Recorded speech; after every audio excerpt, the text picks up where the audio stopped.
सौ मित्रों जय सोमनाथ ओम नमः शिवाय। प्रिय मित्रों, તમારો દિવસ શુભ રહે, મંગલમય શુભકામના હોંબલી માંથી જોગીભાઈ વ્યાસ આપ સૌનું આપણી જોગી સંપૂર્ણ હાર્દિક સ્વાગત કરું છું। મિત્રો, આજ રોજ જોઈશું આજનો શુભ પંચાંગ। આજે ચૈત્ર માસ ચાલે છે। ભગવાન શિવને પાણી ચડાવવા જવાનું ભૂલશો નહીં, પીપળે પાણી ચડાવવાનું ભૂલશો નહીં। આજ નવરાત્ર છે। આજે જે માતાજીનો ઉપાસના આરાધના કરવાનો દિવસ છે એ પણ તમે કરવાનું ભૂલશો નહીં। બધાને ચૈત્ર માસની ઘણી શુભકામના। આજે જોઈશું આજનું શુભ પંચાંગ। આજે ચંદ્રના દર્શન કરવાનું બહુ જ મહત્વ છે। બીજના દર્શન જે છે તે આજે કરવાના રહેશે। સાંજે સંધ્યાકાળના સમયે સૂર્યાસ્ત થતો હોય છે ત્યારે બીજના ચંદ્રના દર્શન થતા હોય છે, એ કરી લો। આખું વર્ષ તમારું આરોગ્ય ખૂબ સારું રહેશે। આજે ચેટી ચાંદનું પણ દર્શનનું મહત્વ આજે જ છે। આજના દિવસે જે બીજ છે એને શૃંગાર દ્વિતીયા તરીકે ઓળખવામાં આવે છે। આજે ઝૂલેલાલ જયંતિ પણ છે। આજે અમૃત સિદ્ધિ યોગ પણ છે। આજનો દિવસ ઘણો શુભ છે કોઈ પણ કાર્ય કરવા માટે। આજે જોઈશું આજનું શુભ પંચાંગ। આજે જે બાળકનો જન્મ થાય છે એની તિથિ ગણાય છે બીજ। આ બીજ તિથિ આજે મળસ્કે 4:53 થી શરૂ થઈ છે અને આવતીકાલે મળસ્કે 2:23 પૂર્ણ થઈ જશે, 32 પૂર્ણ થઈ જશે। આજે જે બાળકનો જન્મ થાય છે નક્ષત્ર ગણાય છે રેવતી। આ રેવતી નક્ષત્ર આજે મળસ્કે 4:06 થી શરૂ થઈ આવતીકાલે મળસ્કે 2:29 પૂર્ણ થઈ જશે। આજે જે બાળકનો જન્મ થાય છે એનો યોગ ગણાય છે બ્રહ્મ યોગ।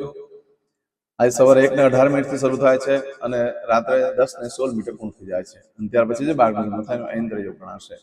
આજે જે બાળકનો જન્મ થાય છે એનું કરણ ગણાય છે બાલવ। બાલવ કરણ આજે સવારે 4:53 શરૂ થઈ બપોરે 3:45 પૂર્ણ થઈ જાય છે અને ત્યાર પછી જે બાળકનો જન્મ થાય એનું કૌલવ કરણ ગણાશે। આજે જે બાળકનો જન્મ થાય છે એની રાશિ ગણાય છે મીન। મીન રાશિ આવે છે મીન રાશિનો સ્વામી ગુરુ ગણાય છે। આજે આખા દિવસમાં કોઈ પણ બાળકનો જન્મ થાય એની રાશિ મીન રાશિ। આ મીન રાશિ 21 તારીખે મળસ્કે 2:29 પૂર્ણ થાય છે એટલે ત્યાં સુધી જે બાળકોના જન્મ થાય બધાની રાશિ મીન રાશિ। આ રાશિ તિથિ વાર નક્ષત્રો યોગ કરવાનું બહુ જ મહત્વ છે મિત્રો। એમાં જેનો પણ જન્મ હોય તેનો ચોક્કસ પ્રમાણે પૂજા વિધિ કરી લો જેથી કરીને તમારું જીવન સરળ બની જાય। આજના દિવસે જે કોઈ મારા સબસ્ક્રાઇબ મિત્ર છે એ મારા ઘર પરિવારના સદસ્યો છે, એમાં કોઈની પણ વર્ષગાંઠ હોય, મેરેજ એનિવર્સરી હોય, બધાને મારી ઘણી ઘણી શુભકામના। તમારા જીવનમાં ખૂબ પ્રગતિ થાય। ભગવાન શંકર તમારી બધી મનોકામના પૂર્ણ કરે। હું સોમનાથ દાદાને પ્રાર્થના કરું છું આજના દિવસે સવારમાં ઉઠી આજનું સુકન કરી લો જેથી કરીને તમારું કાર્ય સરળ અને જીવન શુદ્ધ બની જાય। આખું વર્ષ તમારું સુંદર રીતે વ્યતીત થશે। આજના દિવસે જે કોઈ મારા સબસ્ક્રાઇબ મિત્ર છે, મારા ઘર પરિવારના કોઈ પણ સદસ્ય છે, એ લોકો કોઈ કાર્ય કરવા જઈ રહ્યા છે, કોઈ ખરીદી કરવા જઈ રહ્યા છે, આજે કોઈ ઇન્ટરવ્યુ આપવા જઈ રહ્યું છે, આજે કોઈ નવો ધંધો ચાલુ કરવા જઈ રહ્યું છે, આજના દિવસે કોઈ વિદેશની યાત્રા માટે, કોઈ ધર્મક્ષેત્રની યાત્રા માટે જઈ રહ્યું છે, આજના દિવસે કોઈનું ઓપરેશન હોય, ડિલિવરી હોય, સગાઈ હોય, છઠ્ઠીની પૂજા હોય, આવા કોઈ પણ કાર્ય તમે કરવા જઈ રહ્યા હોય તો એ કાર્યમાં તમને દિવ્ય સફળતા પ્રાપ્ત થાય હું ભગવાનને પ્રાર્થના કરું છું। આજના દિવસે તમે જે કાર્ય કરવા જઈ રહ્યા છો એ કાર્ય કરતા પહેલા આજનું સુકન કરીને જજો જેથી કરીને તમારા કાર્યમાં સારી સફળતા પ્રાપ્ત થઈ શકે। આજના દિવસે તમે ઘરેથી નીકળો છો તો સૌથી પહેલા તમારી માતાને, મોટી બહેન હોય તો તેને, માસી હોય તો તેને વંદન કરીને નીકળો, સારી સફળતા પ્રાપ્ત થશે કાર્યમાં। ઘરે દેવસ્થાનમાં ભગવાનને પગે લાગીને નીકળો, ભગવાનને કહેવાનું મારા કાર્યમાં મારી સાથે રહેજો। આજના દિવસે ભગવાનને શુક્રવાર છે એટલે કોપરાનું છીણ અને દળેલી સાકર બે મિક્સ કરી ભગવાનને અર્પણ કરો માતાજીને અને પછી ઘરમાં બધાને વેચી દો પ્રસાદ તરીકે। શુભ લક્ષ્મી પ્રાપ્ત થશે, સારા વિચારો અને સારી ભાષા બોલવાળો વ્યક્તિ થઈ જશે, અશુભ અને કટુ વાક્ય બોલવાનું બંધ થઈ જશે। આજના દિવસે પત્નીને બહાર ફરવા લઈ જવું જોઈએ, સારી સારી વસ્તુ ખવડાવજો। એમની નવરાત્ર ચાલે છે, પત્નીને ખુશ કરી દો, પ્રસન્ન કરી દો, લક્ષ્મીદેવી પ્રસન્ન થઈ જશે। લગ્ન ન થયા હોય તો બેનને, બેન ન હોય તો માતાને, ને માતા પણ ન હોય તમારા મિત્રને ખુશ કરી દો તો તમારા ઘરમાં શુભ લક્ષ્મી પ્રાપ્ત થશે। આજના દિવસે કોઈ પણ કાર્ય કરવા માંગો છો તેના માટે ચોક્કસ શુભ સમય છે, આપણે જોઈ લઈએ। આજે સવારે 6 થી 10:30 વાગ્યા સુધીનો સમય શુભ રહેશે। એ જ રીતે આજે બપોરે 12 થી આવતીકાલે બપોરે 12 થી બપોરે 1:30 સુધીનો સમય શુભ રહેશે। આજે સાંજે 4:30 થી સાંજે 6 વાગ્યા સુધીનો સમય પણ શુભ રહેશે।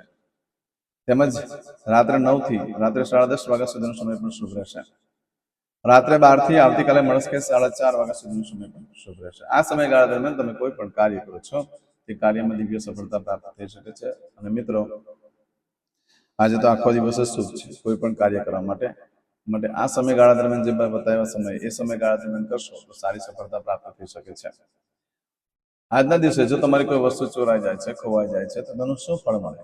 અથવા તમે આજે કોઈ વસ્તુની ખરીદી કરો છો, વેપાર ધંધો ચાલુ કરો છો, તો તેનું શું ફળ મળે તે આપણે જોઈ લઈએ. આજે મળસ્કે 4 ને 6 થી આવતીકાલે મળસ્કે 2 ને 29 સુધીમાં તમારી કોઈ પણ વસ્તુ ચોરાઈ ગઈ, ખોવાઈ ગઈ તો ઘણા કષ્ટ બાદ મળી શકે, બાકી શક્યતા ઓછી. આ સમયગાળા દરમિયાન તમે કોઈ પણ કાર્યનો આરંભ કરી દો, સારામાં સારી સફળતા મળશે. ખરીદી કરવા માટે પણ શ્રેષ્ઠ છે, વેચાણ કરવા માટે પણ શ્રેષ્ઠ છે, નવા વસ્ત્ર લેવા માટે પણ શ્રેષ્ઠ છે. આજના દિવસે નવા વસ્ત્ર ધારણ કરવા માટે પણ શ્રેષ્ઠ છે. આજના દિવસે તમે જે કાર્ય કરો છો એમાં તમને ચોક્કસ પ્રમાણે શુભ ફળ મળે અને મૂલ્યવાન વસ્તુઓ પ્રાપ્ત થઈ શકે છે. નવો ધંધો ચાલુ કરી શકાય છે. ગાડી, કાર, ઘર, મિલકત, પ્રોપર્ટી બધું ખરીદી કરી શકો છો. અન્ન ધન ખરીદી કરી શકો છો. આજના દિવસે સોનાની પણ ખરીદી કરી શકાય છે. આજે અમૃત શુદ્ધિ યોગ પણ છે, એટલા માટે સોનું પણ ખરીદી કરી શકો છો. શુક્રવારને રેવતી નક્ષત્ર છે, ઘણો શુભ દિવસ છે. આજે નવા વસ્ત્ર ધારણ કરવાથી પ્રેમ સંબંધો વધે, ગુરુ દ્વારા સારો જ્ઞાનની પ્રાપ્તિ થાય અને તે પાછા ધનવાન કરે આપણને યોગ. એ જ્ઞાન દ્વારા આપણે ધનવાન થઈ શકીએ છીએ. અને એવા યોગો ઊભા થાય ઘરમાં કે શુભ પ્રસંગો આવે છે. જે ભાઈઓ બહેનોના લગ્ન ન થતા હોય એ લોકો આજે કોરું વસ્ત્ર ઓઢી લો, જે ક્યારેય કોઈએ ન પહેર્યું હોય તેવું, તો તમારા માટે સારી જગ્યાએથી મેરેજની વાત આવી શકે છે. આજે એમે નવા વસ્ત્ર ધારણ કરવાથી શુભ પ્રસંગો આવે ઘરમાં, એમ લખેલું છે. અને સોનું ચાંદી વગેરે ખરીદવાનો યોગ ઊભો થઈ શકે છે. માટે જે લોકો સોના ચાંદીનો વેપાર વ્યવસાય કરતા હોય એ લોકો પણ ઓઢી લો, એ લોકોને પણ નવા વસ્તુ ખરીદવાનો યોગ ઊભો થશે. ચાંદલા વિધિ કરવા માટે આજનો દિવસ યોગ્ય રહેશે. આજે બધી રીતે શુભ દિવસ છે કોઈ પણ કાર્ય કરવા માટે, ચોક્કસ કરી લો. આવું બધું જે ફળ છે આજે સવારે 4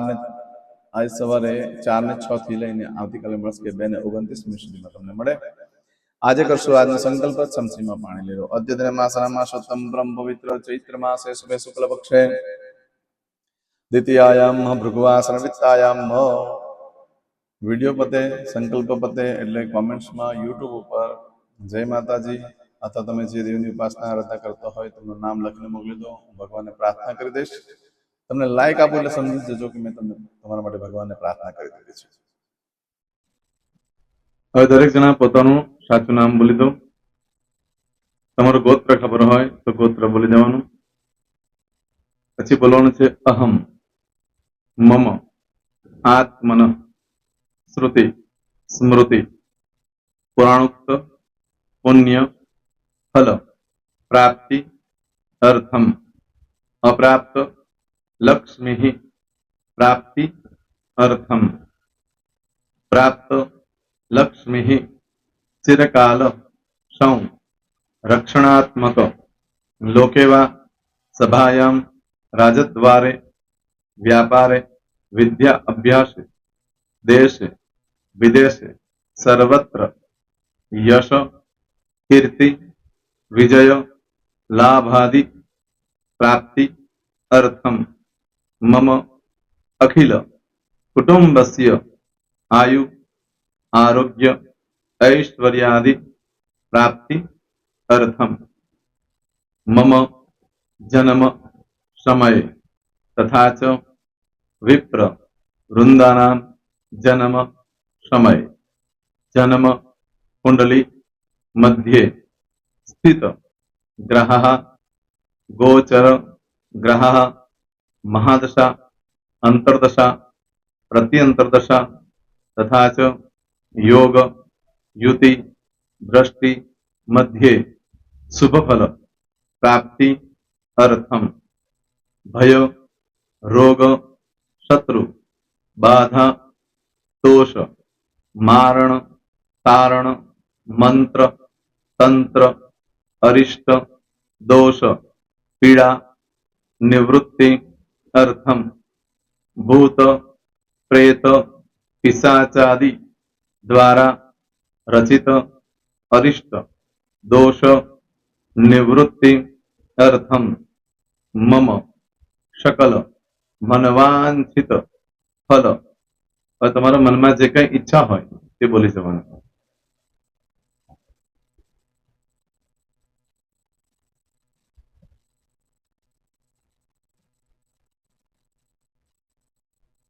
બોલવાનું અનુસારતઃ सकल मनवांछित ફલ પ્રાપ્તિ અર્થમ. હવે જે બરકતની પૂજા વાળા છે એ લોકો તો આ બધું બોલવાનું જ હોય છે, એ લોકો માટે કોઈ સ્પેશિયલ નથી. પણ જે લોકોએ હવે જે કહું છું તે લોકોએ જ બોલવાનું, જેના લગ્ન થઈ ગયા હોય એ લોકોએ બોલવાનું છે. મમ દાંપત્ય જીવન મધ્યે સુખાકારી પ્રાપ્તિ અર્થમ પુત્ર પૌત્રાદિ સંતતિ પ્રાપ્તિ અર્થમ. આ સંતાન પ્રાપ્તિ વાળા માટે પણ આવી જાય છે એમાં. દીર્ઘ આયુ આરોગ્ય ઐશ્વર્યાદિ પ્રાપ્તિ અર્થમ. તથા ચ, હવે જેના લગ્ન નથી થયા તે લોકોએ બોલવાનું. મમ જટટી વિવાહ યોગ પ્રાપ્તિ અર્થમ વિવાહ પશ્ચાત દાંપત્ય જીવન મધ્યે સુખાકારી પ્રાપ્તિ અર્થમ. હવે જે લોકોને સંતાન પ્રાપ્તિ નથી, જે લોકોને સંતાન પ્રાપ્તિ છે કરવી છે એ લોકોએ બોલવાનું. મમ દાંપત્ય જીવન મધ્યે સુખાકારી પ્રાપ્તિ અર્થમ તથા ચ દીર્ઘ આયુ આરોગ્ય ઐશ્વર્યાદિ સમન્વિત સંતતિ સુખ પ્રાપ્તિ અર્થમ. હવે જે અભ્યાસ કરી રહ્યા છો છોકરાઓ વિદ્યાર્થીઓ છે તે લોકોએ બોલવાનું છે. મમ વિદ્યા અભ્યાસ મધ્યે ઉત્તરો ઉત્તર પ્રગતિ ઉન્નતિ સાનુકૂલતા પૂર્વક દિવ્ય સફળતા પ્રાપ્તિ અર્થમ. હવે જે લોકો વિદેશમાં જવા માંગતા હોય કે શીપમાં જવા માંગતા હોય, મતલબ ભારત દેશની બહાર જઈને ધંધો વેપાર કરવા માંગતા હોય એ લોકોએ, અથવા વિદેશ જવા માંગતા હોય કાયમ માટે, એ લોકોએ બોલવાનું છે. મમ જટટી વિદેશ ગમન યોગ પ્રાપ્તિ અર્થમ વિદેશ ગમન કાર્ય મધ્યે સાનુકૂલતા પૂર્વક દિવ્ય સફળતા પ્રાપ્તિ અર્થમ.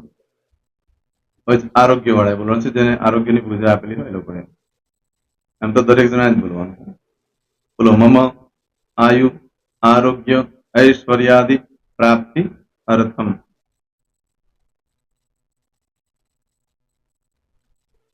હવે દરેક જણા બોલવાનું. સકલ મનવાંછિત ફલ પ્રાપ્તિ અર્થમ અદ્ય દિને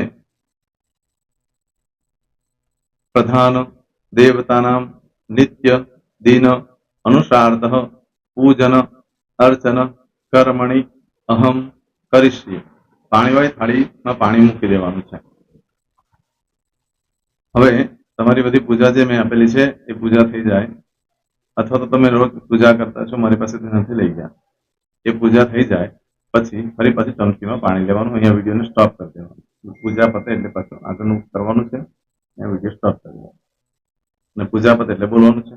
વિષ્ણવે વિષ્ણવે વિષ્ણવે નમો નમઃ વિષ્ણુ સ્મરણા સર્વમ પરિપૂર્ણ અસ્તુ.